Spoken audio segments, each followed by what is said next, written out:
Okay, welcome to another episode of the Rugby League Outsiders. My name's Craig. And my name's Karl. And today we've got two incredible guests that really are spearheading Wheelchair Rugby League, and that's James Simpson and Martyn Gill.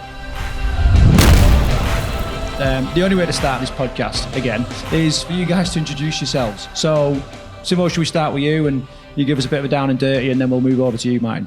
Yeah, I'll go first then. Yeah, I'll give you a really short introduction. I've been playing Wheelchair Rugby League for, 2013 was my first year playing. I got into the game after I was in the army for 10 years. I got injured in Afghanistan and I found Wheelchair Rugby League as like a natural calling, really, kind of getting back into that team sport environment, that something to focus on, something to be disciplined about. And that was 11 years ago. Played for 10 years, played for Rhinos my whole kind of 10-year career. Captained the team, thanks to Martyn, who kind of gave me that opportunity, 8 years ago. And then went on to play internationally for England, 31 caps, all finished off last year by winning the World Cup final. So, yeah, that 10-year kind of journey I had as a player started off just going into a hall for a bit of fun, finishing with a World Cup final, and now I've taken over the Rhinos team as the head coach, which is fantastic. It's a new challenge. I needed a new challenge, and now I'm dealing with going from having 8 players last year to 30 now that I'm dealing with on a weeknight. So, yeah, now I've moved into the coaching role and I'm loving it. Amazing. Beat that. Yeah, I'm going to say that. you, Martyn. I think that was exactly 30 seconds. So Martyn Gill, I've been around with Rugby League pretty much all my life, so probably about 5 years old. So a lot of time in the running game, coached at the academy at Cast Tigers, then went up to Newcastle. Probably 2011, took a little bit of time out of the game. I was a little bit disillusioned, probably because I've been in it a long time. I was kind of scratching around at life and understanding what was going on in my personal life. We can probably touch on that in a little bit more detail as we evolve the show. And I reached out to somebody on 2013, I think it was a Facebook status actually, says, looking to get back into rugby league. Does anybody know any opportunities? And I got approached about Wheelchair Rugby League and I was like, never even heard of it. I'm like, what is that? Went along to a session. I think the rest is history. So I took on the Rhinos 2013 to 2016. Took them from bottom of the league to the grand final and Challenge Cup. Won the Euros with England in 2015 and then lost the World Cup final in 2017. So I watched a few of these games on mute because I was obviously the commentator, kept saying they lost the game in 2017. I was like, I know, I've already just got over it. So a few years out, got married, relocated to Edinburgh, and then back in the game, starting the Edinburgh Giants. So just first question, obviously we've not long had the World Cup, all right? And obviously, you went on, won the World Cup. Incredible. I think everybody was on the edge of their seats. And that would have been the first kind of introduction to Wheelchair Rugby League. Since that event, have you experienced more interest and more growth? I mean, you're everywhere right now, so you must feel it yourself. So what changes have you? With the World Cup, building up to the World Cup, what the World Cup gave us, we knew by the time we hit the World Cup we needed to be at like a whole new level of what we were. So by the time the World Cup even got started, we had more participation, more clubs, more eyes on the game. We were getting finals on BBC, finals on Sky, internationals on both, and the odd game on getting streamed as well. And then the World Cup just gave it such another boost after that. We come here to watch games and the players are recognised, like me, Tom, Jody, Nathan, who all played in the World Cup. You get recognised just walking around here now. And before you used to be in the shadows. And I think the World Cup opened a lot of people's eyes to Wheelchair Rugby League and showed them just how good it really is. You think of wheelchair sports, sometimes you might be guilty of thinking it's going to be a bit slow or, it's not going to be as technical as running rugby league, but you watch it, especially when you're watching these top international players going at it, and people honestly fell in love with it. They fell in love with the speed of the game, the athleticness, the gladiatorial impacts on it. Yeah. But the fact people just get up, you're in metal chairs getting smashed over and people just get up and play the ball. And I think people just absolutely fell in love with how passionate the players get as well. And we're seeing it this year. Like at Leeds, we've gone from, I had 8 players last year when I was like the player coach to, on this Wednesday, we launched our under-16s night. So we've now gone from having a first team to a community team and we're launching our under-16s. So within 3-4 months, we've gone from nearly not even 10 players to 30 and God knows how many more who are going to come to the junior team. So we're going to, this week, we'll have over 30 players training at Leeds in chairs. Just forgive my ignorance. Is there any able-bodied players in the team? All across the board. We've got such a mixed dynamic now. We've got disabled players, non-disabled players. We've got female players. We've got players who are playing running rugby league, but maybe have a disability that will restrict them later on. So they're kind of playing both at the moment, knowing that they'll make the transition into wheelchair later on. Yeah, we've got mums and dads playing with their children. We've got brothers and sisters playing. You know, it's great. We've got everything, every version of someone playing that you saw at the World Cup, we've got now at Rhinos, and everyone's coming through the door. It's the most inclusive version of the sport there is, isn't it? Really? I think it's the most inclusive sport. I think rugby league now is probably the most inclusive sport in the world. I really do, and I think wheelchair rugby league is the cherry on top of that. How we will find a way to get you playing. Yeah. Do you know, we will find a way. And when you're seeing kids go out there to play disabled or with a disability, and they've got a mate with them who's not disabled or a family member, and you watch that, you're like, this is one of the only sports you guys can play together at the moment, and you're just doing it there without even skipping a beat. You're just out there in chairs pushing and playing. How important do you think England's actual win of the World Cup was in having this explosion of the wheelchair game? Do you think it would have happened anyway, or do you think the fact that we ended up winning the tournament was the catalyst to really promote it? No one's ever asked me that. I think it would have happened anyway. Right. I think the win is important, and it shows the world how good we are as a country at how we do it, from the whole, from walking through the door, wheeling through the door, up to playing at international level, if that's what you want to do. I think it showed the world or the country how good we are at it. But I think it was coming anyway with just us being at the World Cup, not just us, Wales, Scotland, Ireland, the other home nations. I think it would have happened anyway. But winning it gave it another injection that made people get, we are good at this. People love winners. Yeah. And they're recognising us as a nation are good at it as well. We're not just there playing, we are good at it. And I think that is the extra bonus that's come with it, is people getting into a sport that they know we are good at internationally. Yeah. So, Martyn, obviously, Simon mentioned Scotland then, and obviously you're a fledgling team up there in Edinburgh. So, with those questions in mind, how have you felt it up there in Edinburgh? Yes, I think we're 5 weeks in at the moment, so very much fledgling. I think, looking at the impact of the Wheelchair Rugby League, we've obviously been marketing the club for probably just before Christmas with a view to getting started in March. We were able to kick off that launch event with pretty much 13, 14 people. I think if we'd have had more chairs, we could have probably filled 20, but we're still waiting on our funded chairs to arrive. So we're actually limited by the number of chairs that we've got at the moment. So we've got 9. Yeah. We purchased 5 from North Wales Crusaders. We've borrowed some just to keep us and get us going. But yeah, we've certainly felt the impact. I think just a lot of people just reaching out, not just to us, but also to the local disability sports associations to actually say, is Wheelchair Rugby League on offer anywhere? And I don't think they've had that previously. I think they've had interest in a lot of other disability sports, but now people are looking for where they can play Wheelchair Rugby League. So I think we've definitely felt the benefit of the World Cup twofold. One, we've obviously got some funded chairs coming, which is going to be massive for the club. And secondly, just the spike in interest in getting people involved from the start. So we've already got 10 registered players. So for a club that's been going 5 weeks, 10 registered players. Yeah, we've been able to speed up the process and actually look at getting something going alongside the other clubs in Scotland to actually start playing from May, which is fantastic. So there's the first ever Scottish Wheelchair Rugby League league, isn't there, launching this year? Yep, so we're going to be launching the SRL Premiership on the 28th of May, so that'll be kicking off at our venue at Edinburgh. We're going to be kicking off with the Fours tournament between us, Dundee Dragons and Glasgow.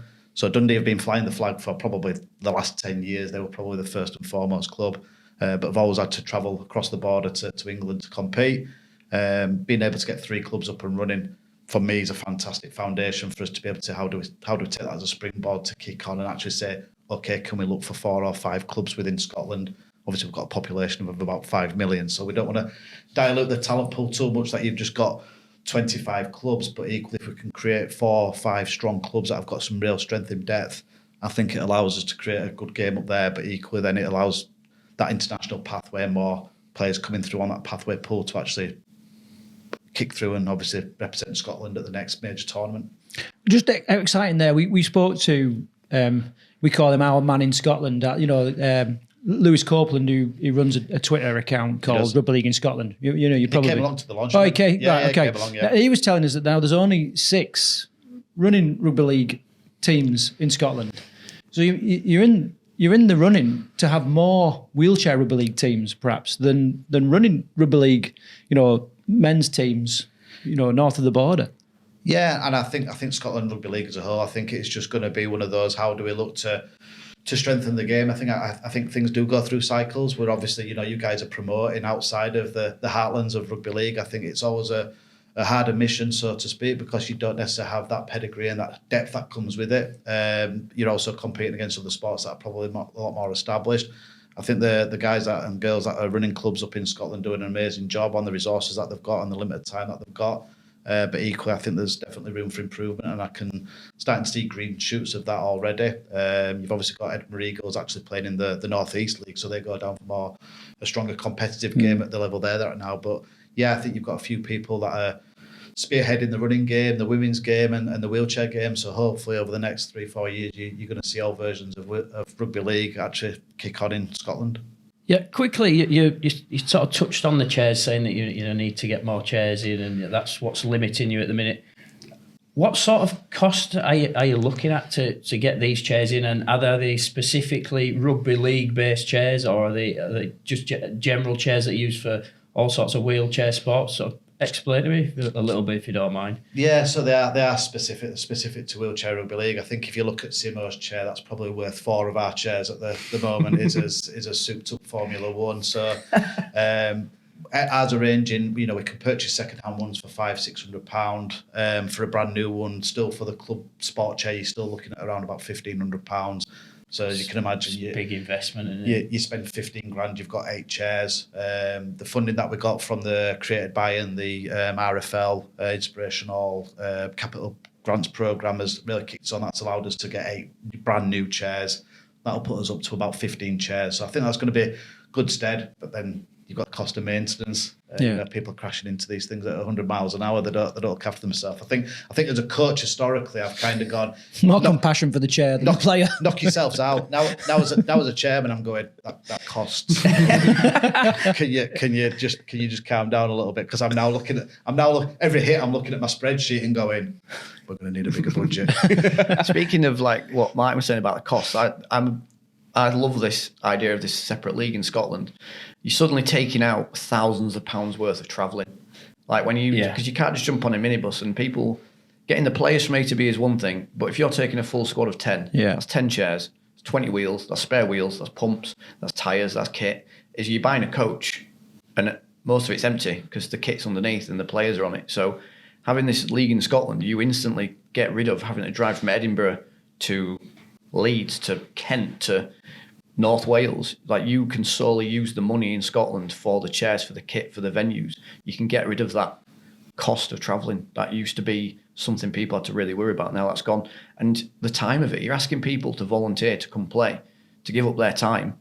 And you say you've got an hour's travel to Dundee or something to play, or you've got 6 hours travel to wherever. And that's a full day, 12-hour day. You've got family members, you've got things on, and this separate league in Scotland, I think it's cutting so much of that out. That used to be a barrier that's not there anymore, and we need to get rid of as many of these barriers as we can, because you want people with disabilities to be in chairs playing, and you want them to have the easiest route to play, and then by doing that, the amount of barriers they've got rid of up in Scotland is yeah, I'd agree with that. I think similar to speak for it, I'm massive on foundations and building solid, from good roots. And I think if you can get a club stable over the next 2 to 3 years, or 3-4 good stable clubs, then you can look at, okay, what does that look like for progression? But I think first and foremost, you've got to get that solid foundation, that base in place to be able to build from. So that's going to be the next 2 to 3 years, is how do we really strengthen the game? How do we get more people playing the sport? How do we push more players through to that international pathway?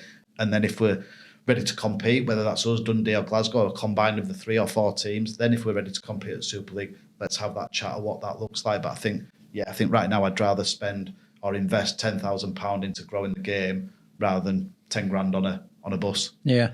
So Karl and I was talking on the way here. What we're really keen to do is to learn a little bit more about the intricacies of the game. I think the great place to start is like the evolution of Wheelchair Rugby League. Like, how did it come about?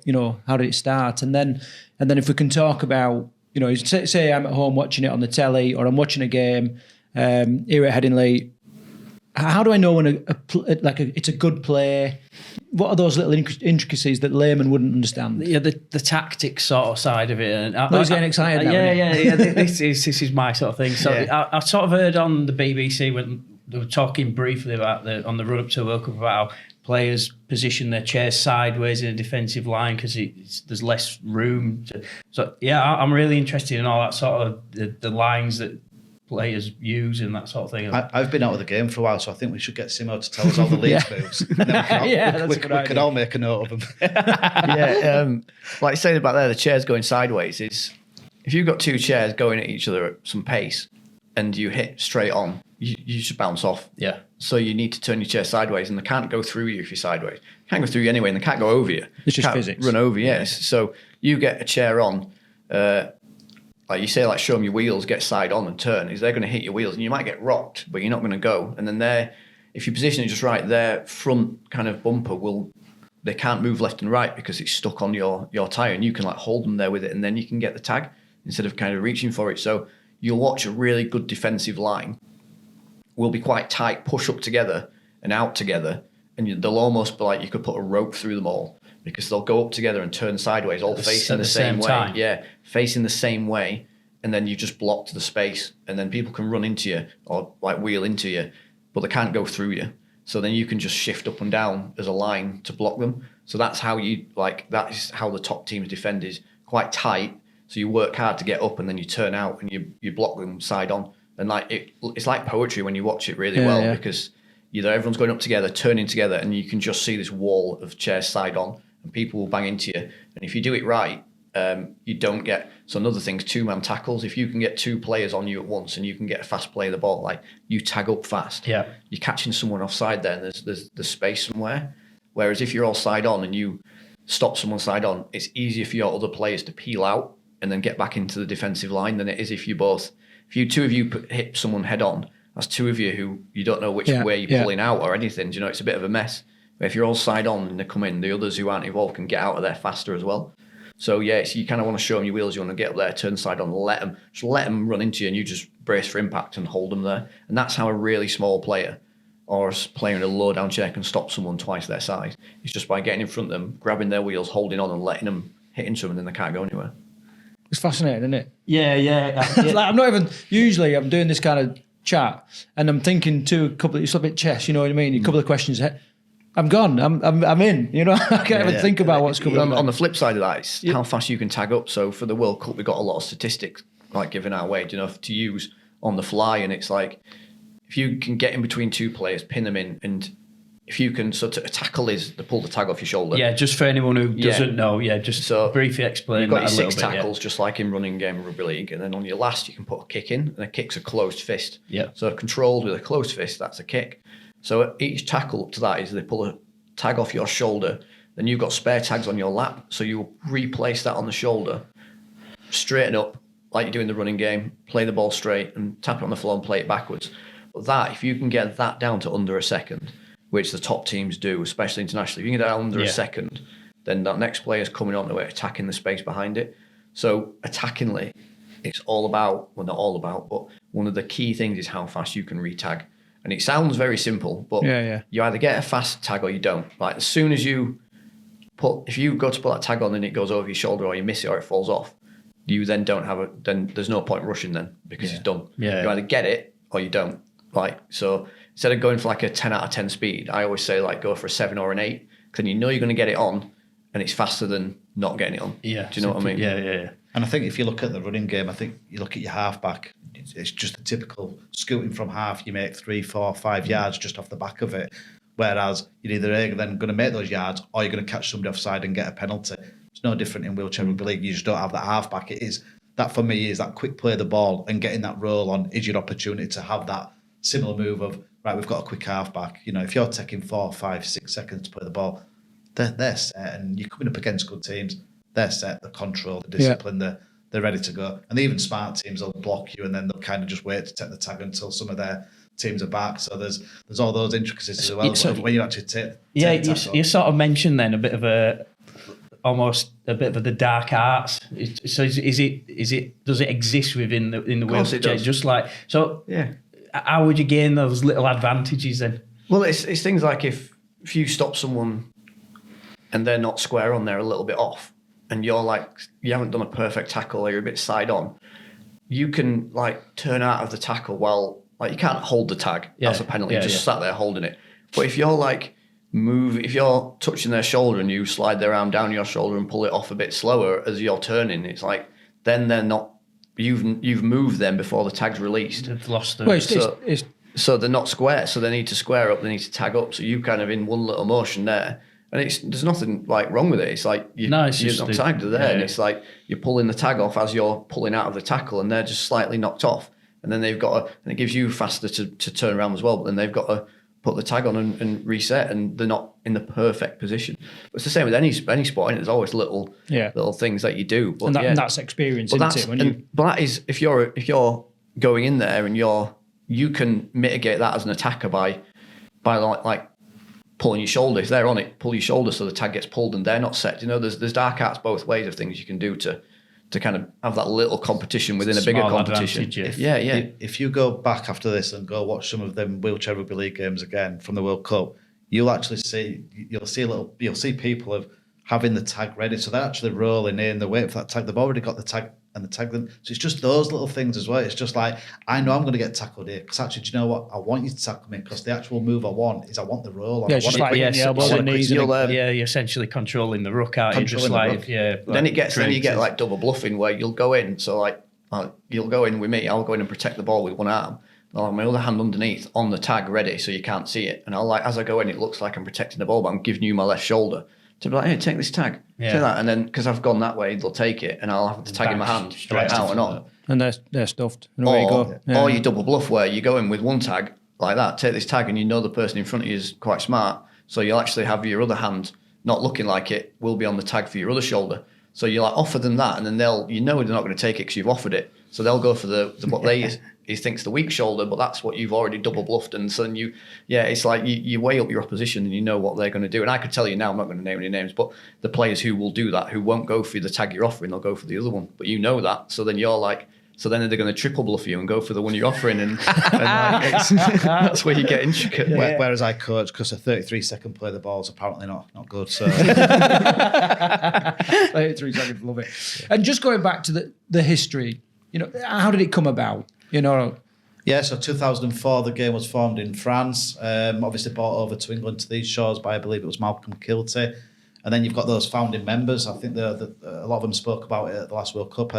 Martin Norris on the BBC was speaking about it. He was fantastic as well on the BBC. Yeah, and they played an international game on a car park just to get the game on. So I think if you look at from probably 2008 onwards, when England won the World Cup down in Australia, there's a lot of people that have been around this game and still around this game that have been fighting that corner. I think it touched on a point that you made earlier about, do you think that the game would have had that platform, would it have had that continued growth? I think if you look at where it came from and how it's just continued to go through those cycles and those iterations of actually developing from car parks to sports halls, from sports halls to having a DJ there, from having organised World Cups and competitions. Yeah, I think it'll continue to grow, but obviously then you've got from bringing it to the English shores, a lot of few clubs that have been around the park a long time in a few different guises, and even more so now that they've obviously got the buy-in from the professional clubs as well. It's taken it. I think it's worth adding, like Martin said, that first World Cup in 2008, that was only 3 teams. Was it? Yeah, 3 teams. So it would be in England, Australia, France. Yeah, only 3 teams in that first World Cup. The international game isn't even 20 years old yet. Like, we've had just our 4th World Cup and we're not even 20 years in. It was just massive. 3 to 8. The last one. And so if you consider somebody that's been involved in the game, left the game, and then really, other than us keeping in touch and me keeping an update on the Leeds Rhinos wheelchair squad, I was completely out for a period of time other than keeping abreast of the scores. To be sat in a house in Edinburgh, watching it on the BBC, thinking not sure what to expect, and just being completely blown away by that first game of England and Australia in the copper box, kind of going, tell my wife, going, you can't believe this. I mean, and she's going, yeah, no. It's just like, it's kind of like you keep telling me, but it was just like, I couldn't believe it. Just like the coverage that it got, that just like the build up to it. Obviously seeing Simo get where water can't for 5 years, it was unbelievable. I think, it's kind of that whole build-up period and just giving it that level playing field, really, just to compete and show itself. And I think the trending fourth on Twitter on that first game, people were just like, "What is this sport?" Yeah. I think it's amazing. Some of the massive credit goes to John Dutton, like the CEO of the World Cup, because he made the decision to include the wheelchair game and the women's game. But I think the women's game, because that was in 2017 in Australia, that was going to happen. But he took that bold choice to include the wheelchair game, and he's always been an advocate and he loved it. And then for me, like you've known me a long time. I hate media and limelight. And like, no, genuinely. Yeah, I'm not sure he does now. He genuinely used it. Like, I think he used to have like, I need a month's notice. If you want to take like, photo. When Martyn, like, not even like when Martyn first took over as a coach, I didn't speak to him for 2 months. No, he didn't. Like, I was a coach. Just, did you think, he's a bit strange? I was like, I'm just going to stay out of the way. I don't want to do anything. But I think, so when John asked me to be the ambassador for the World Cup, I think that's why, because I was like a reluctant, I wasn't doing it for me or it for wasn't anything. about you, it was about the game. About the game, and that's what I care about the most. I don't like the self, like the glory of it. For me, it's the game I care about and what he gave me and what he did for me. So I think that's why I got asked to be the ambassador, because I do what I had to do, and then I'll disappear back in the shadows till I'm needed. Goes back to his Winnebago. But I saw the opportunity, and I think that's why when John asked me to be an ambassador, I was like, the opportunity's never been done before. We've never had a wheelchair ambassador for the World Cup, and when John asked me, I was like, I see how this can change the game, and that's somewhat like, and I still get uncomfortable doing stuff, but I'm like, it's not about me, it's about the bigger game. And I realised how good an opportunity it was for like me and Jodie to be the women's ambassador, to team up and go around and spread the word of the two lesser known variants of the game really at the time. And we kind of seized that, both of us, to realise we've got an opportunity here to push it, to push the women's in the wheelchair. And it was a massive opportunity for us, and we loved it, and we gave it everything. And that's kind of what's put me where I am now, really. John taking that chance on the wheelchair game and a chance on me to be the ambassador for the game, and that courage he showed then, that to be bold with it, is push the game where it is. And I think, just to add to that as well, as part of the reason Edinburgh Giants exists is Simo reached out to me and said, John's looking for people to be on the panel to select the dream team for the wheelchair team. All right. Would you be interested? And I was like, yeah. I mean, he said most games are going to be covered on the BBC, so you can watch it from the comfort of your own home, and just getting back involved in the sport. So I think what it's done is you've increased the participation from people that are brand new to the sport, but it's probably reignited a fire within people that have been involved in the sport and maybe gone on and done other things and looking to come back in. So, I put it down to the fact that, one, keeping in contact with Simo, and then obviously being involved in selecting that dream team, just kind of was like, right, I'm going to do it, and just made the decision. Didn't have a clue at that stage what we were going to do or how we were going to do it. Yeah. And then, 3 months later, here we are. Because the England team, essentially, you've become household names now, aren't you? You couldn't have ever dreamt that was going to happen before the World Cup, would you? No, not at all. And you still get it now, like months later. I was walking my dog down where I lived the other day, and it was like a Sunday morning at 8 o'clock in the morning, and someone was walking their dog up the other way, and I've never seen them before, and they shouted from across the road being like, congratulations last year in the World Cup. And I'm like, this is mid-March, and it's still someone who remembers it and sees it. And like I said earlier, like within the game at Headingley, so last year we had the Challenge Cup final on BBC, and we brought the trophy here, and just walking from like the car park to the stage, and people were stopping us for photos, and that was the Challenge Cup final. We're not even at the World Cup yet, and people were stopping us for photos, and we brought the World Cup trophy here last weekend for the Catalan game. We had 150 people queuing up to get photos with it, and like me, Tom, and Nathan took time to speak to everyone, talk to them about the trophy and listen to the questions, and because we want to give people that time and like, because they've found this new sport, and we want them to still be in love with it and the players. So we do, and we try and kind of give back and talk to people, and we're not used to this. We still like finding our feet with it, but some of us have become household names, and like we sometimes say to each other how we like, someone recognised me in the petrol station. In fact, that's a funny one. I was in the petrol station about to drive somewhere down to see my in-laws, and I was about to pay my 85 quid it cost to fill my car up or whatever. And I went in there and I was like a bit huffy, because I just filled my car up from scratch. It's going to cost me loads.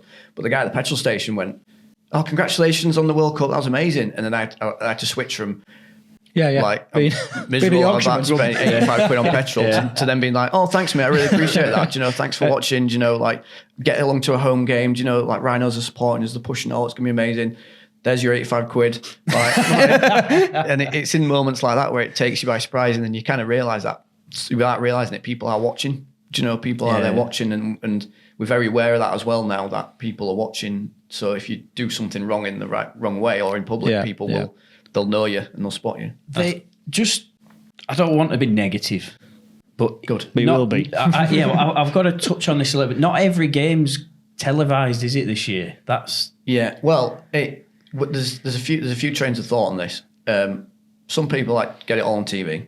Yeah. Whereas I'm in a bit of the other camp where I'm like, say if the World Cup was 10 steps forward, I knew we weren't going to stay 10 steps forward. Do you know, you can't. That World Cup finished in November.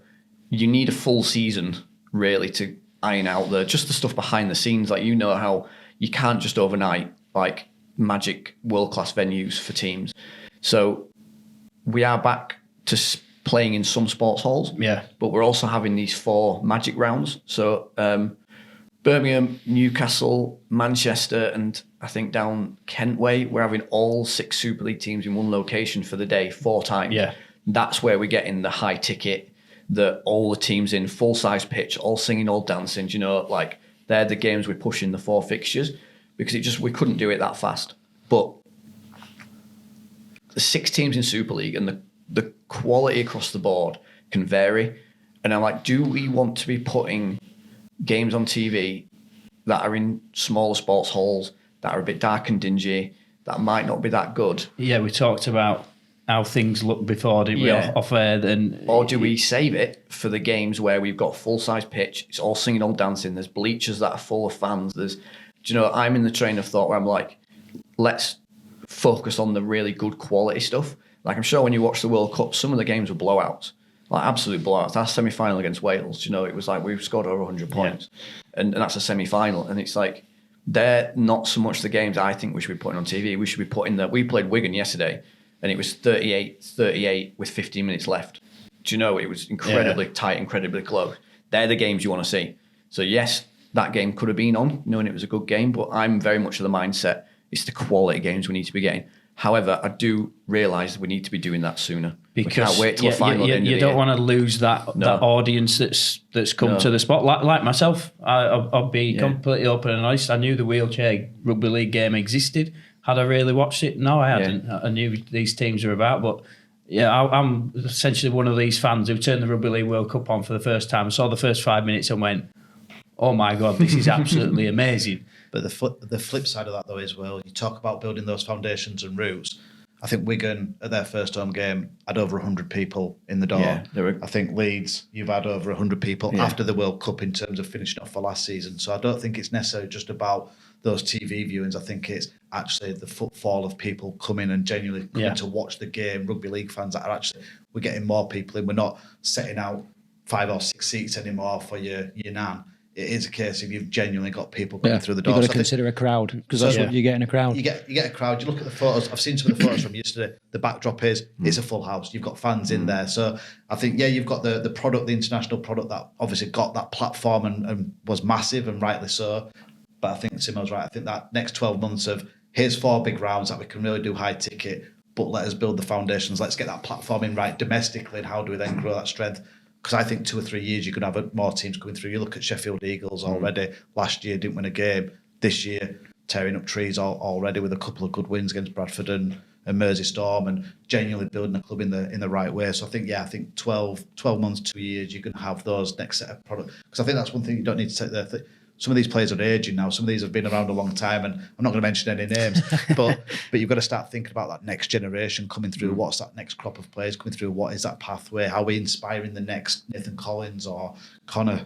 It's kind of like 15, 16-year-olds. Where are they coming from that are going to be the next generation of this sport? I've got like we were talking about earlier, I've got an idea of, like, I love nines. Do you know? I when we played in 2019 in Australia, we were lucky enough to go to the World Cup nines. The atmosphere was incredible. We went into the stadium. It was like a festival, a whole festival day. So we have a thing in Wheelchair Rugby League called Fours, which we haven't really done it properly yet. We do it as like a festival kind of thing, but basically take every single law of the game of nines and just use 4 players instead of 5 for wheelchair. So get full-size pitch, bonus tries, all this. And I've got an idea of get 8 teams, start at 12 o'clock. We have a full tournament all day, like nines, 2 groups, like the women's nines. I went to that in Salford, that Jodie organised. It was amazing. So I think we do that. 8 teams, start at 12 o'clock. The finals at 7:30. Yeah. You know, a game kicks off every half an hour. There's a DJ in between. It's on BBC or it's on streaming or whatever, and it's cut into the crowds. And I've got this idea of one standalone day, a fours tournament, boom it, massive, do you know, get it in the copper box, get it in a venue like that. And I think that is a quick way to get it back on TV in a very modern, innovative way.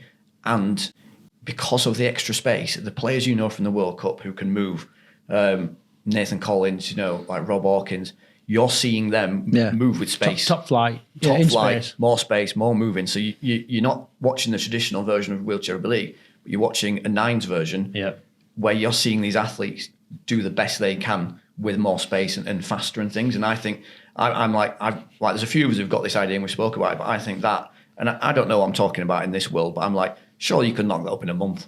Well, I don't know, get the teams in, get the venue, you've got, all you have to do is book it and it'll come, that whole thing. But I'm like, I think this is a way of getting it on TV fast. Get a massive a whole new trophy for it, make it a big thing. But I suppose if you tied it in with like the Super League Magic Weekend or something like that, so up in Newcastle, so the fans are already, rugby fans are going to be descending on the city. I think you're probably onto a bit of a winner there. Yeah, with that though, that if we did the fours then, everyone's at Magic Weekend, like at St James's Park. But could you do it the day before? You could, and then trust me, I'm like, I like playing devil's advocate. I'm like, you're asking people to pay for hotels for, the cost it's an is extra going day. up. Whereas if you did standalone day venue, something like that, that'd be, I think, ideal. But what you're talking about, it sounds like a spectacle. Yeah, you know what I mean? It's exactly. like, you mentioned like gladiatorial sport before, and everyone would get in the bloody crucible or whatever, and you'd watch them go at it. It'd be a full day. Well, and it's a festival. You've got music, you've got DJs, you've got make it a big thing. Yeah, you love it or hate it, but everybody's talking about Little Leopards at the moment in the running game. So whether you agree or disagree, they are talking about it. So I think if you can create something that gets people talking. Well, apparently all you need to do is just have red eyes on your nipples and you. Sure. I'm not getting involved in this conversation. This is the bit where I say cut. But no, you're right. You need something to talk about. It sounds an absolute spectacle. And a day that I could definitely get behind. Stand alone from the Super League. Well, you do what you do, and this is something that I think will draw. Well, I think when's the round for Birmingham? Is that 15th of April? Yeah, 2 weeks. It's on our calendar. So 2 weeks. So if you look at that, you're taking 6 Super League teams to Birmingham. Something like that. That's going to then. You want to go after that next target area. Where can we get that strength in depth? You've got Hurricanes obviously doing some great work in the pro game. So you get them going. Actually, do you know what? What's the next step for? If you bring in that exhibition, that event, that tournament to the likes of Birmingham, hopefully this is where those green shoots are going to come from. You're going to find that next person that's going to say, do you know what?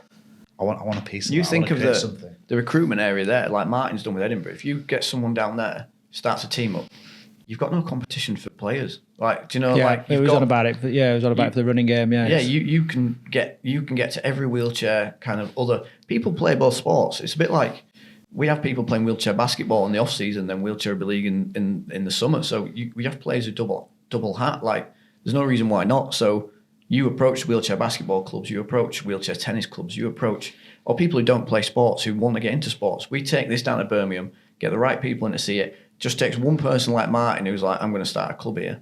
And you've got that catchment of that area to start a wheelchair team in the middle of the country where there isn't one. And then that's it, innit? I mean, I sort of, first thing my missus said to me when I started watching it, World Cup. Start a team? Not quite yet, but for someone like myself who's just pretty much about to knock the running game on the head because I've got knackered knees and I get knocked out every week and all the rest of it. Sent off. Yeah. But she said to me, she went, you want to play that, don't you? And I'm going, yeah, I would actually love to have a go, but at this moment in time, there isn't a team by me. But if if a team cropped up in Birmingham, I'd absolutely want to go down and try my hand at it. Well, how does let's do this way. So, how does someone get involved? Like grassroots? Is the taster days? Is the trial days? What happens? So, I think if you look at let's touch on the heartlands at the moment. So, if you look at where you've got existing rugby league clubs, professional rugby league clubs, A lot of them have now come under the foundation and umbrella, which is great. They get the funding, get the backing, get the staff. If you look at the likes of, so then Edinburgh Giants, we're now standalone. So all we've had to really do is register as a community amateur sports group.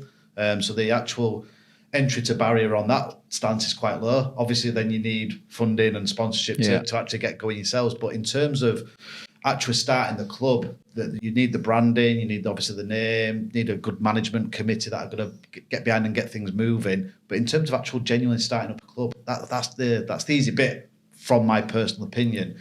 The hard work then comes when you get into it and you're on your 15,000 Excel spreadsheet and going, we need 35 grand.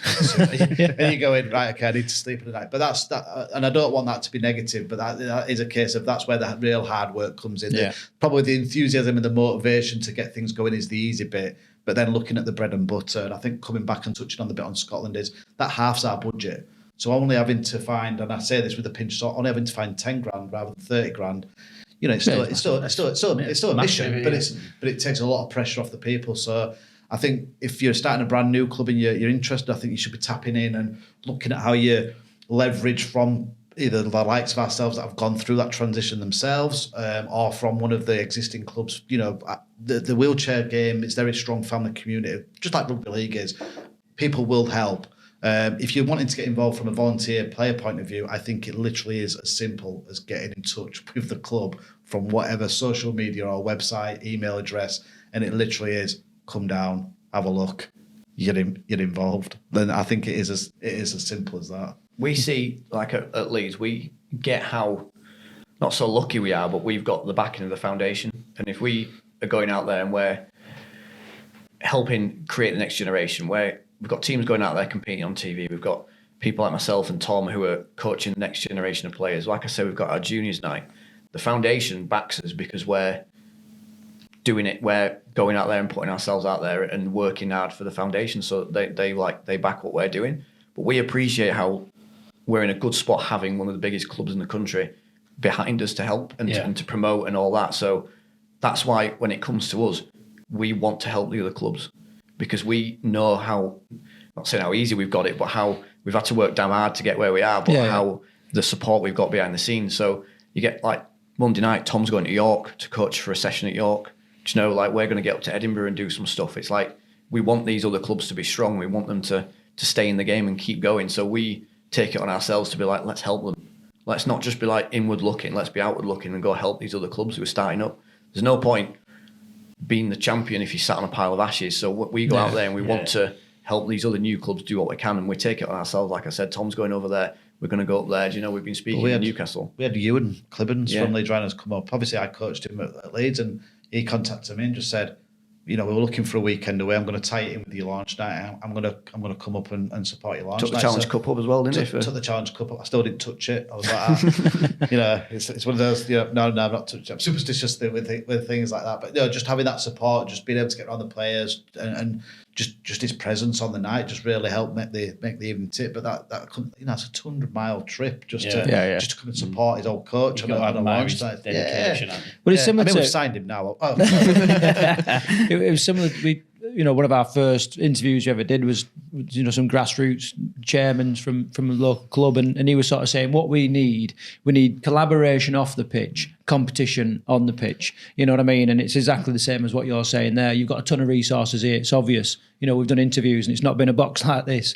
You know, you mentioned Lewis from RL in Scotland. He obviously mentioned that to me at the launch night, and that stuck with me. And he's passed it on. He's passed it on, and that stuck with me, and that's been the basis for the conversation between us, Dundee, Glasgow, the Scotland Rugby League. We're very much kind of going, let's keep the rivalry on the pitch.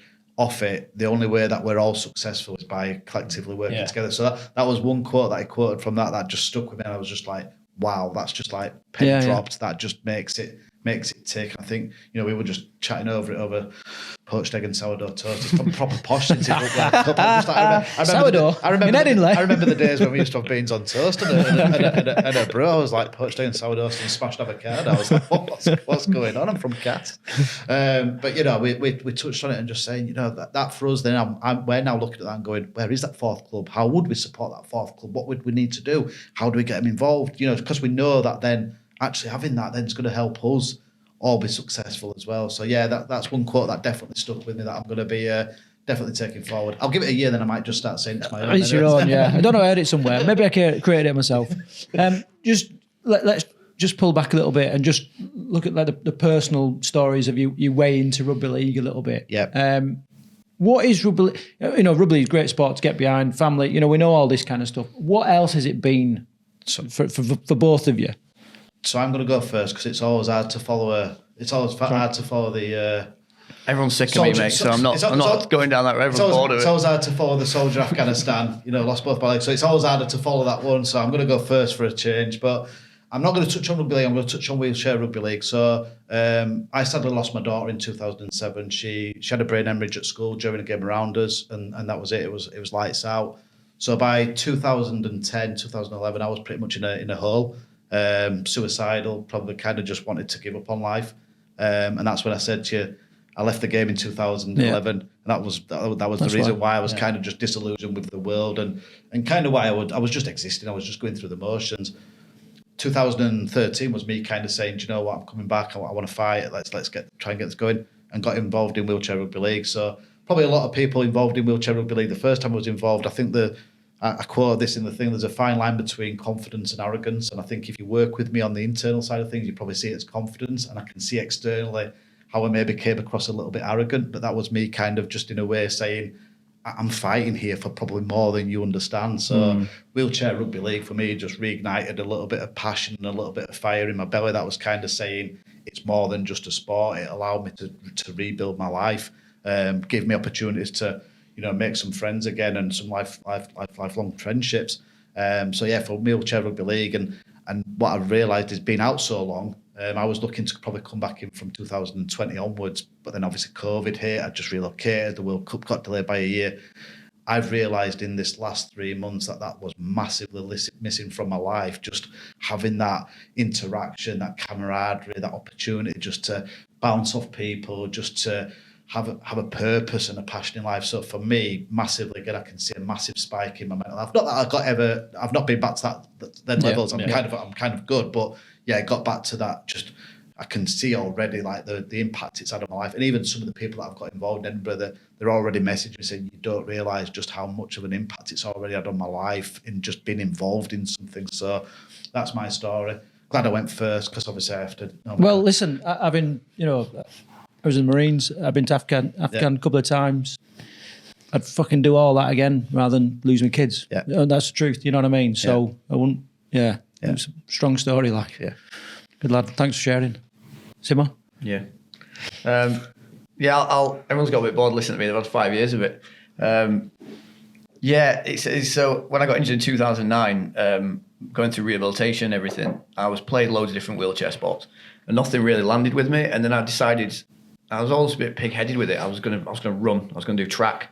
So I got like running blades and all that, and that was mostly a bit of stubbornness and arrogance. So I was like, I'll do all this myself. I don't need anyone else. I'll do it myself. And it was when 2012, when I was in my last couple of months in the army, I went down to the Paralympics to volunteer. Some of us from Headingley Court, the Defence Rehab Centre, went down there. And I watched wheelchair basketball, and watching it, I was like, these guys are in wheelchairs and they are pure athletes. These guys are going out there competing on the world stage in front of all these fans, in the Copper Box in London. And I was like, I need to get into a team sport. And it was just off the back of that, 2012. I came back home a month later, and it was one of the last games of the year here in Headingley. And I saw the foundation guys in wheelchairs, talking about Wheelchair Rugby League and everything. I was like, so what's this then? It was like weirdly all happened at the right time. And then they were just basically finishing for the year. So in 2013, I went to my first training session.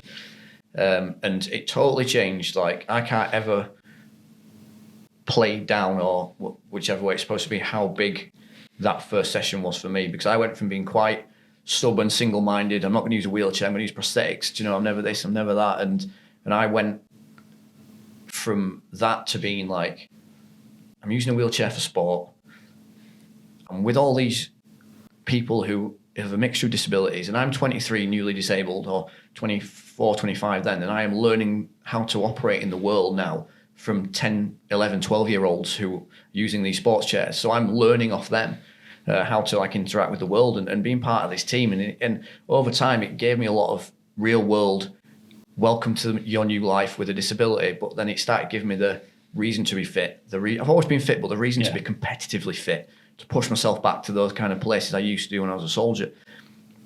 It gave me targets, it gave me goals, it gave me structure, it gave me all the things I used to get in the military. It gave me all them back, but like at a minute level. And then over the course of a few years, it started giving me them back even more, and to the point where I was playing internationally. And then every second of every day, when like especially in the build up to the last World Cup, was, am I eating right? Am I training right? Am I drinking right? Am I watching game footage? Am I this? Am I that? And the course of that 10 years for me, it absolutely changed my life from being like, well, I'm 23, I've just been blown up. What am I going to do? To playing in a World Cup final in front of 4,500 people, 1.5 million watching at home, and my whole life changing. So for me, Wheelchair Rugby League and Rugby League was an absolute, like, and I can't undersell this, how it changed my life so much to give me an absolute purpose. And like, other than saying that, I can't really like jolly it up anymore, but it totally changed where I was going with my life. And that's why when we joke about him not speaking to me for 2 months, as a coach watching him on the outside in, I'm going, I know you're finding your way. So we have a laugh and joke about it now that I didn't speak to me for 2 months, which is obviously hard when you're coaching him. But equally, you kind of know that was part of that transition. That actually, do you know what? I need to make sense of the world. So I think we've probably formed a friendship off the back of kind of going, actually, if we both admit it, we probably helped each other out of a hole when we first started working together, and then enjoyed 3 successful years at Leeds in terms of building a team from pretty much the whipping boys. Well, I was going to say, I think it's worth saying, like, when I started playing, there was only 6 countries in the 6 teams in the country, and 2 of them don't really exist anymore. So there's only really 4 of them still going now. But yes, we are up to like 20 plus teams, but we've lost teams along the way. But when we first started playing, so you think of the Leeds team we've got now, and we are an incredibly successful team. And there's this myth that we were always that. You just someone went, okay, we're the ones. So you've got me, there's the Rhinos, Tom Halliwell, the England captain, Nathan Collins, Josh Butler, Jody, who plays for Wales, who's the captain of the Leeds team now. It's like between 2013 and 2015, we lost every single game we played. Every game. 100 points sometimes without scoring. And do you remember our first draw? When we were like, we thought we'd won the grand final. But the world erupt. And Martyn we wanted to know where the trophy was. We were like, and it was all when Martyn took over. He said to us, like, we'll win the grand final within the next 3 years. And we didn't believe it. And we didn't. But that's not the point. The point is we were aiming to win it. Yeah. So when we did make the grand final, didn't we? Yeah. Like, we made it within those 3 years and we lost, but we didn't lose because we'd reached these new heights where only a couple of years ago we were getting absolutely trounced. And you just look a few months, Tom Halliwell, Nathan Collins, playing on the world stage, some of the best players in the world, were part of that team that lost every game for nearly 3 years.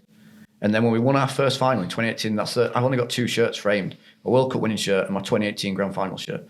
Because those 2 wins, for me, are the biggest wins, like, of the whole game we've had. That 2018 where we went absolutely, like, there's a footage of us winning it. We got absolutely mental. People in chairs climbing all over each other, diving all over each other. And that was 2018. That was, 13, 14, 15, 16, that was 5 years hard work on it. Yeah. To win that.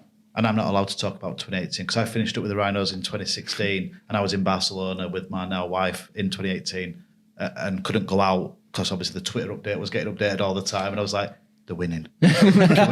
She's like, it says last night in Barcelona. I'm like, but they're winning. It's half time, they're winning. So we stayed in until the final whistle. Went out and had a meal afterwards. So everything's all right. But I think I shed a tear that day. And again, it comes back to the point of going, I know how much it meant to us internally. People thought we had bravado. We didn't. It was just like, we're trying to raise the bar here. We're trying to create something. And if we don't have that confidence in ourselves and we have that ability to talk about it with conviction, then we might as well just give up, or we might as well just admit that we're always just going to be the whipping team. So yeah, was it arrogance, or were you just backing yourself? Like, I see it as confidence. Right. I genuinely do, but equally, I'm mature enough to understand how it can come across. Projected, I think it's a fine line. And I think once you get to know me, then you might think I'm arrogant. So, but it is just, no, I'm only joking. But it is that thing of going, I'm just committed to what I do. And I think it is then just a case of, if you're going to do something, then I'm kind of going, well, you do it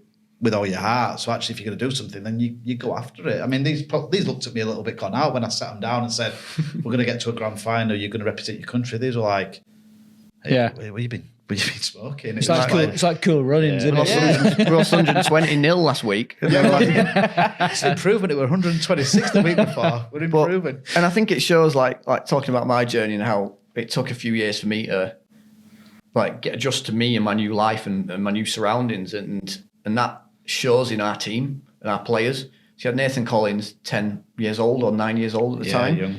and you had Tom Halliwell, who broke his leg playing, like Mikołaj Ledski fell on his leg when he was like 13, 14 playing amateur and snapped his leg in half. That's how he got playing. Yeah. So then everyone's got a bit of a journey into it, but it shows how we were growing and maturing as people. To get to the point we're at, and like Martyn, obviously a big part of that as a coach, but we had to, we were figuring ourselves out a bit as well, and then we were coming together as we were doing that, and this myth of us always being successful, like 2018 winning that grand final for us was a confirmation we're doing things right. We're the journey we've been on, we've tried this, didn't work, we tried this, didn't work.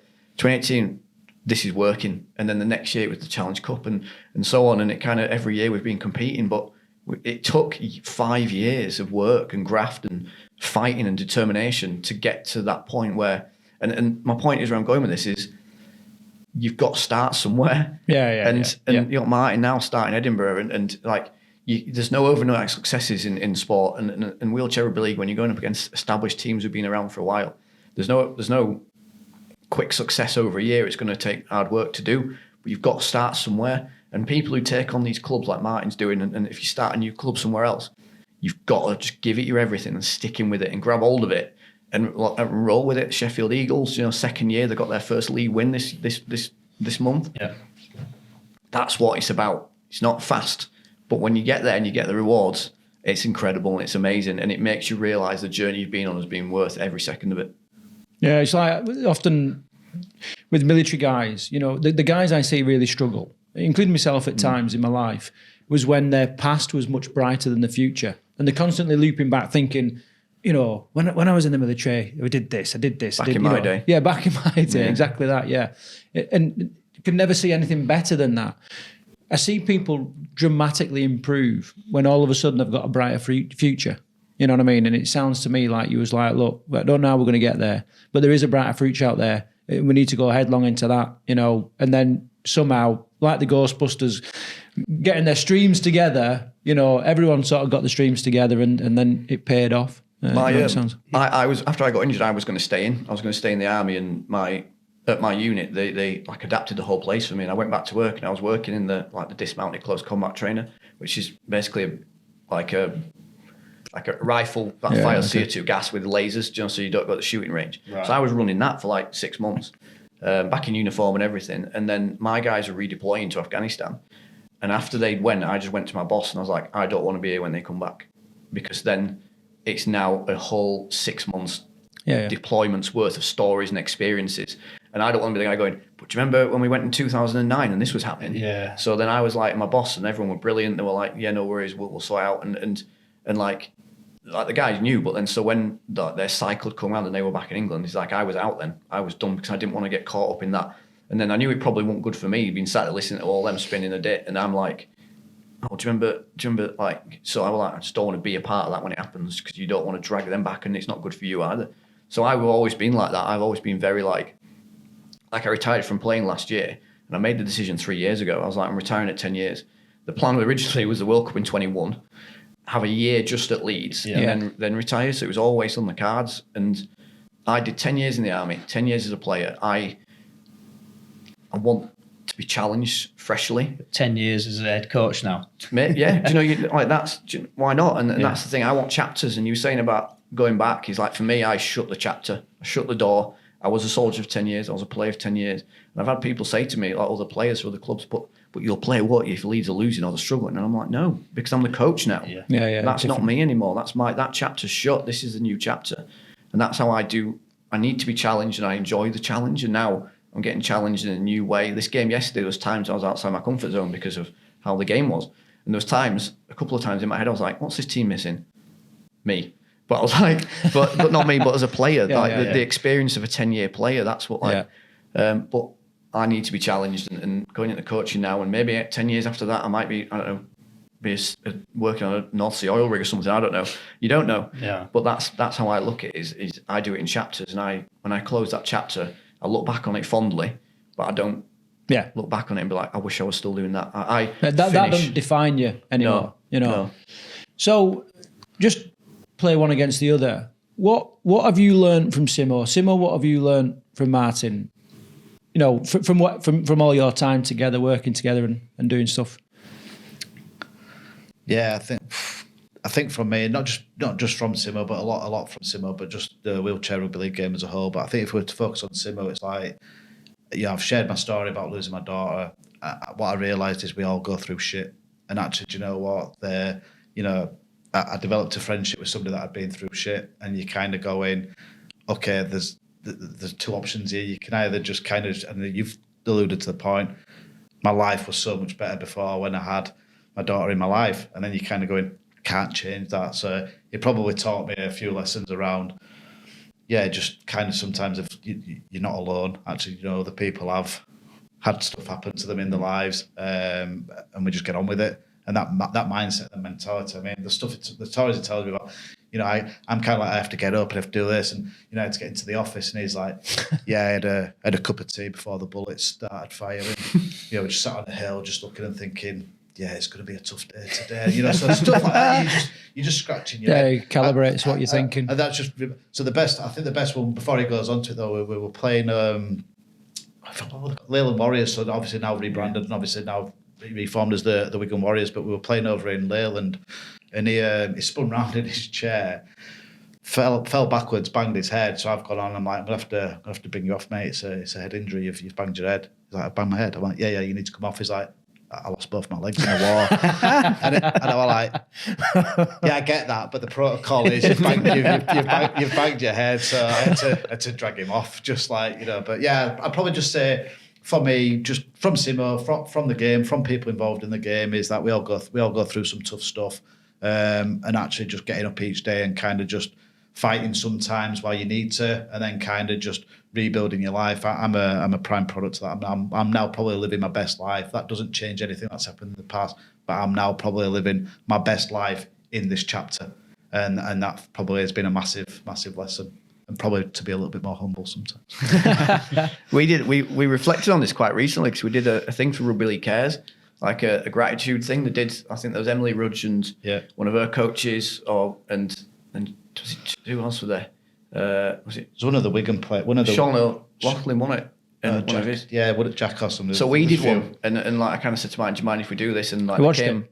Have you seen it? Yeah. So it's like Martin, as a coach, came into my life at the right time. Do you know, when I was getting into the game, he was trying to figure out the game as well. And this was good when Martin came into Wheelchair Rugby League. He didn't really understand Wheelchair Rugby League, but neither did we.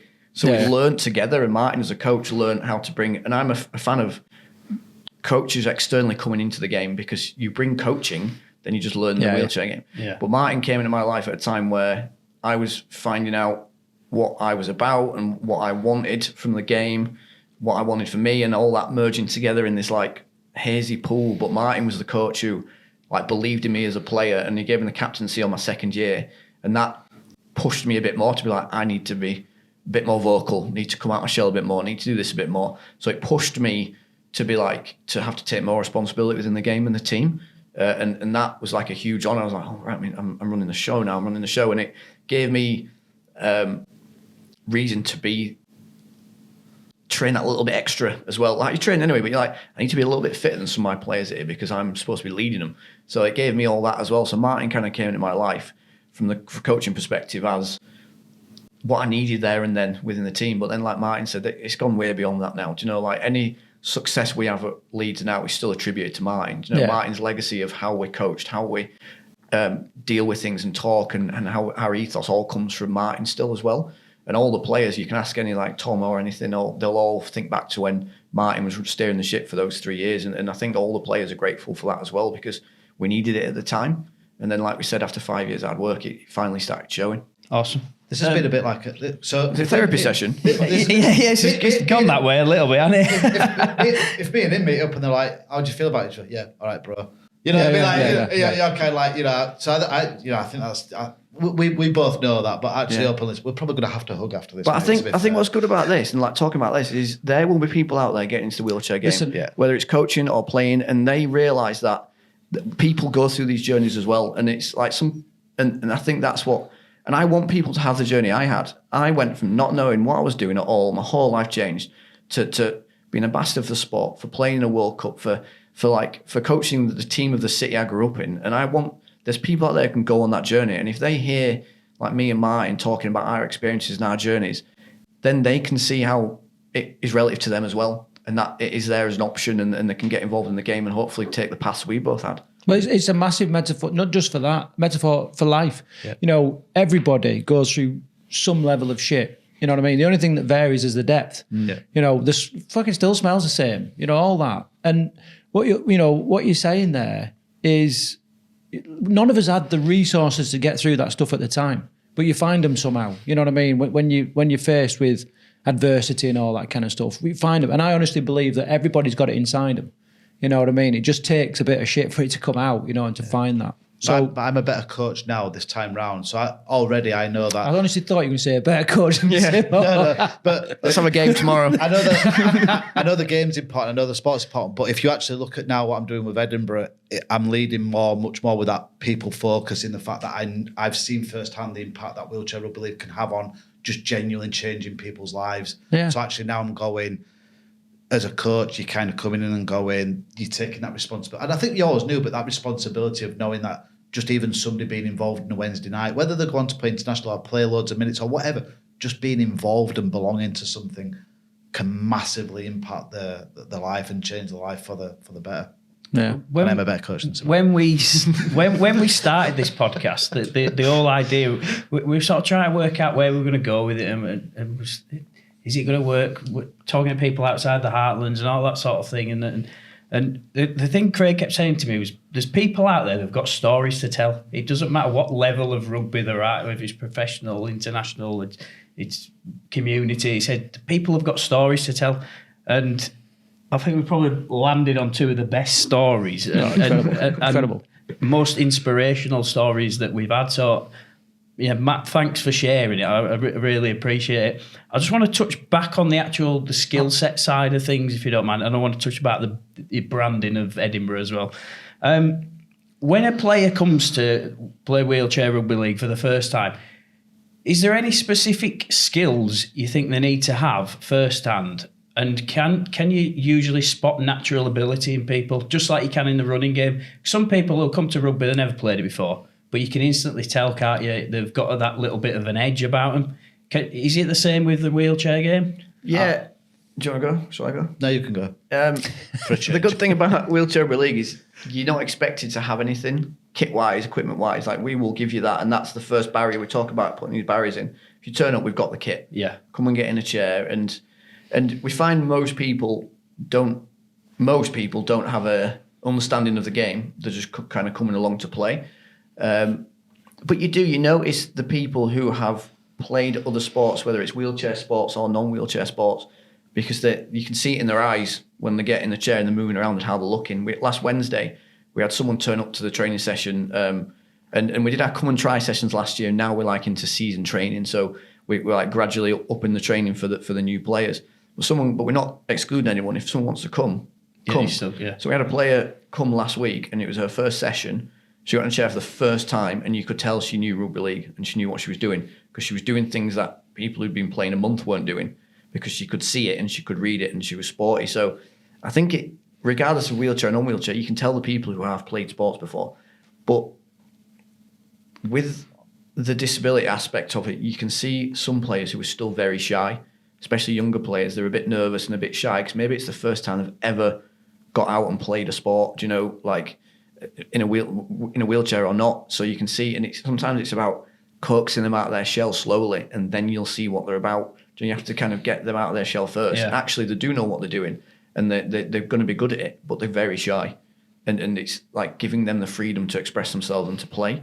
And that's what we're going to be doing with our junior nights as well. It's been like, right, let's get you going. Let's get you playing, because you got young players turning up against older players, people who are like maybe in the 30s. They're going to be very shy. So it's coaxing them out and then you can see what they're about. But it doesn't matter, like having the skills already or not.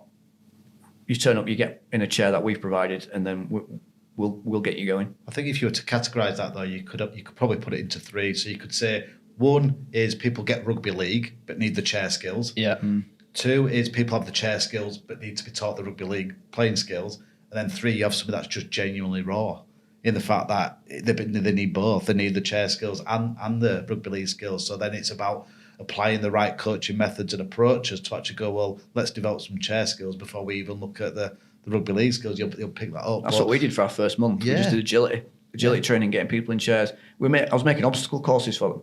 And like, just like for going in out of chairs and going around things and through things, because then the people love it. And then you do the same with a ball, and then you start increasing that. But you get to know the chair first, and then once the chair's second nature, you're flying. Do you know that? And that's what we did for our first month with these guys. It was all just agility. And if we touch back on the Rugby League World Cup for a moment, is when you think of when I took on Leeds, the only time you really saw games is when you played against other teams, and when you're getting 100 points put on you, you say you learn a lot, but you've got a lot to learn. Whereas I look at starting this group in Edinburgh, we're 5 sessions in, a lot of these people saw Rugby League World Cup, and they kind of know it already. Yeah, they kind of, I need to be there. concept. Or, that's a play the ball. Or I need to get back 4 metres. Or that. So actually, It's already a little bit easier for you. a little bit easier already. But that's already brought us together in terms of being able to actually just galvanise and kind of go, okay, we're probably. I mean, I think we had a game in our first launch night session. I'm like looking at Leeds after 3 months. We were going, well, we've played 3 games, but we still need to. But we had a mini game at the end that Ollie Cruikshank ref for us. So you kind of go in The World Cup ref. World Cup final ref. World Cup final happens also in Edinburgh. So, but no, I think those are probably the 3 is. And some people will just genuinely turn up, and you probably don't need to teach them anything. They're kind of just going, I'm just gifted. I'm just natural. You can always still develop them, but they just get it. The reason I asked that is because is it Jack Brown who played for England? He was an able-bodied player, wasn't he? But he seemed to have so much more control over his chair than a lot of his people who he was playing against. And I just wondered. So if you know, so the backstory to obviously Jack is Harry Brown, his younger brother lost both his legs to meningitis when he was, I think it was 2. So Jack's grown up obviously around disability sports. So I think Harry went along to play wheelchair basketball. They played together at the Cardinals together, then played wheelchair rugby league together at Halifax. So Jack's probably been around wheelchair. Sure, Jack and Harry played in the first World Cup in 2008. Yeah. 2008. Like they've been, so it's not, you're not seeing Jack being like, he's got that good overnight. No. That's like it was just the way he moved. I sort of, he seemed to stand out from anybody else, and That's crazy. It just fascinated me how he controlled the chair. Yeah. I think any coach that's coaching would like to take credit for it, but I don't think any of us can. I think that's just natural. Natural that's what I mean. When I was on about ability. natural ability. It just was a natural ability, wasn't it? Yeah. Just you mentioned banging your head before and the head pro. What are the common injuries that you can associate to wheelchair rugby league? I think it's kissing a nursery rhyme, can't you? Head, shoulders, knees. Yeah, you don't get many like big injuries in the moment, and a lot of it is chair on chair a lot of the time. Yeah. So it's not as bad as it looks or sounds. How sounds, yeah. But it's not the first 5 tackles, it's the 35th and the 40th where you're going like, Now I'm feeling it. Yeah. You start getting whiplash in your neck and your shoulders. So it's a lot waking up in the morning and your neck and everything's just knackered. So you've got to go see someone to like put your neck back into place. But you don't see many actual injuries. We've had a couple, like I had a couple, like I broke my ribs and dislocated my thumb. But that was like, and weirdly I did both of them in like a year. Like I didn't have any injuries for like 7 years, and then broke my ribs in a final, and then 2 months later dislocated my thumb in a friendly playing for the army against Scotland. Like, you know, in a like just a fun game. But you don't really see many injuries. It's people's shoulders that are starting to creak and ache and just a repetitive rotate the cuffs and like I know my right shoulder's going to need operating at some point, and like you say about Jack, like Jack creaks and groans, his body's done, like playing this for 20 years, and it is more of it's the wear and tear. Yeah, it's the wear and tear that comes with it. You're pushing through your shoulders for 80 minutes, and if you're not going off and doing rotator cuff exercises and things like that, which most people aren't, that's where you're going to see the damage and stuff later on, especially if you look at players who've been playing like for so long. It's more the wear and tear versus any major injuries. There's some major injuries when you first start though, like blisters. You know, Oh, that's, yeah. you know, Until your hands get conditioned. yeah. We've had it a few times already at Edinburgh. It's just like I've got blisters. It's just like I need to get myself some of them gloves. It's like No. gloves. Come on. Toughen those hands. And up. just another little gap in my knowledge. You've mentioned the junior side. Did they use the same size chair? Well, we've got, so like Martyn said about the Created By, we've got 16 chairs through like the Created By grants, and you can get 2 sizes. So we've got bigger and little chairs they can use. And in a match, could you have a selection of different size chairs? Or If you've got the chairs, yeah. There's no right. harm in you bringing someone off and being like, oh, this lad's going to use your chair, so can we quickly switch over and do it? And with our community team this year, we're just focusing on, we're not in leagues or anything. It's just, let's get you some games against some like-minded teams where it's all about the participation. It's all about the getting out there, having a good time, and nobody sits on the sidelines. It's all about that. And then later on, we'll look at getting them in leagues. And if we have to swap players with chairs, when we did 2 weeks ago, we did the Inter-Leeds Festival, so we had 20 players. We gave up our Saturday, we came down, we did 5 teams of 4 just playing against each other. And there we were rotating chairs because we just didn't have 20 odd chairs. And like I was chaired up, Tom was chaired up, and we all got involved with the community players as well. And that is good because you've got like people who are playing less than a month playing with people who've just played in the World Cup final. Yeah. And for them, it's great. And when we invited all the families along, and it was just made a big day of it. And yeah, we had to rotate chairs for that, and it's fine with it because you're getting people on, and if that's what you got to do, that's what you got to do. Martyn, touch on Edinburgh again. Oh, no, put the table over. Touching on Edinburgh. One thing I noticed from what you were doing online was you had such a strong branding. You sort of became on our radar straight away. Yeah. Your branding is much better than I'd say a lot of professional Super League teams. I'll be honest with you. Thanks so much. It's did you employ a graphic designer? Did you come up with the name yourself? It's all me. It's all me at the moment. Talk me through it. Yeah, I'm pretty much everything at the moment from that perspective. So yeah, I've been. I say I'm involved in graphics. I'm not. It's a part-time hobby, and the fact that I just actually like messing around and creating. My wife will say we must have had 19,000 logos before. What do you think of this name? What do you think of this design? What do you think of this? So yeah, I think from me, I was kind of, my background outside of rugby is business. So I'm kind of the ilk of going, okay, if we want to create something, it comes back to that foundations. I want to create something. If we're going to do something, we want to try and be the best at it. Can we create something that's really strong, really, vibrant and out there? And that's what we've just tried to encapsulate. We're obviously wanting to develop and create a club, and that doesn't involve just bringing in volunteers and players. It involves sponsorship, it involves funding. So we really want to create something out there that's actually just going to stand out. Yeah. But then equally, hopefully attract people to want to partner with the Giants, because we do need to raise our profile in order for us to become sustainable and successful. Really, I suppose if you treat yourself like a professional company as such, people will get on board what the whereas if you not necessarily you don't get your branding right or you don't get your social media right, it's everything for us. So we literally are, for me, I'm passionate about this. It's how we run the club is as a professional club. We are a part-time amateur community club, but that doesn't mean to say that our standards need to drop, and I think that ties back into the standards that we have on the pitch, have to apply off the pitch.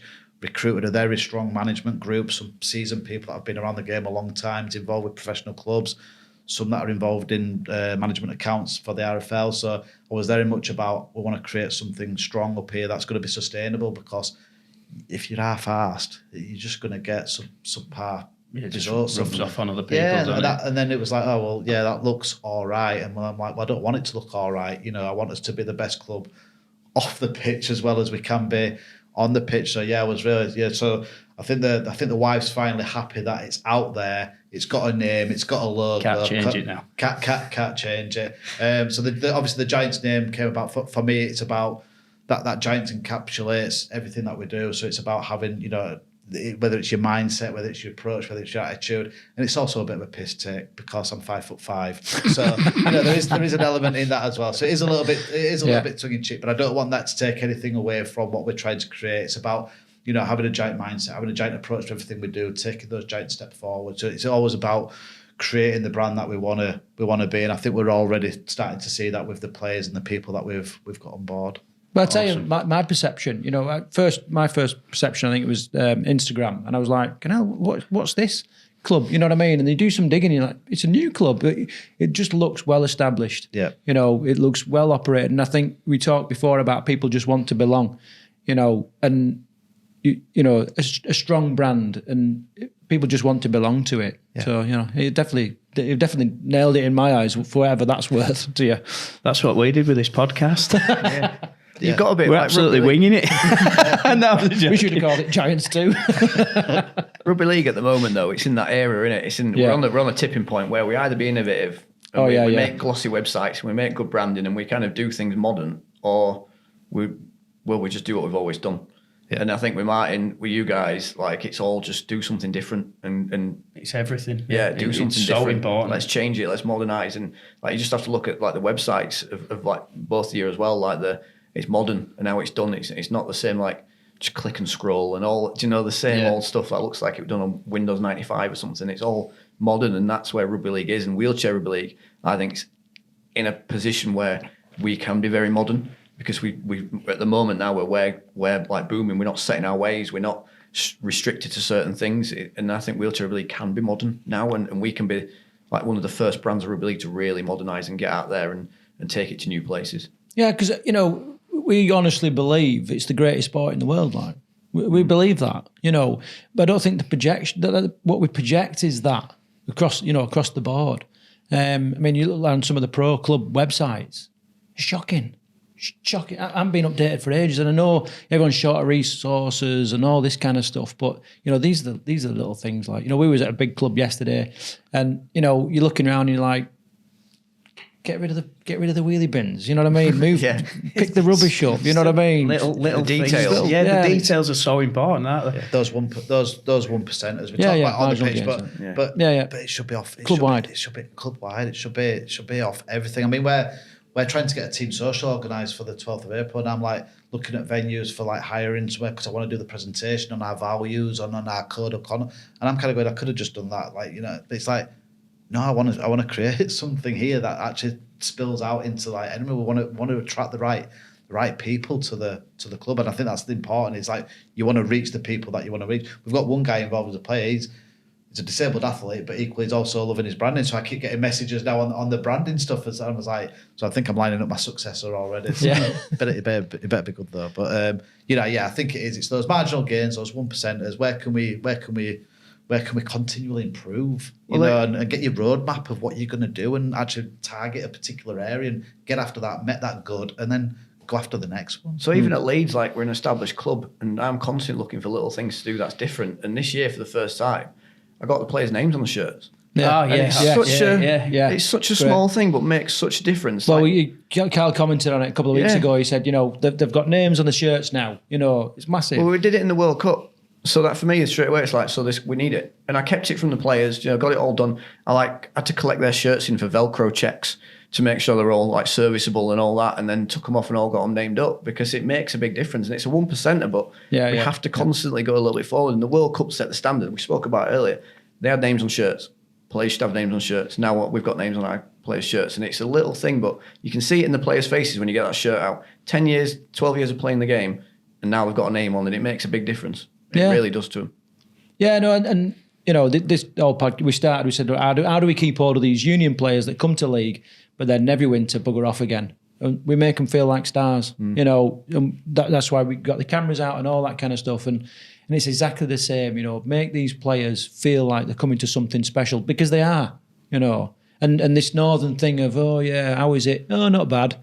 No, that won't do anymore. We need more than that. So it's great. Rugby league revolution going on. There is. There's got to be. Yeah, we're on the. Yeah. Mindsets have got to shift. That's the hardest part sometimes, is that mindset shift. But once you've made that mindset shift, then the change cycle kicks in. So I think we've definitely got to embrace what's happened in the Rugby League World Cup, across rugby league as a whole. Kind of get behind the initiatives that are taking place, and kind of just, as you said, look for those areas that you can improve, and then just say, how do we just get a little bit better? You don't have to be perfect from the start. Just get going, get a little bit better. It's just like 3-5 years of losing games but we were getting a little bit better. Then all of a sudden you're winning trebles and trophies. I do joke to my wife and say I'd have had 7 trophies if we'd have not got together. She went, we got married. I'm like, yeah. That's it. You're the only trophy I need. I'm a trophy now, man. Cut there. Just to finish, just to wrap this up.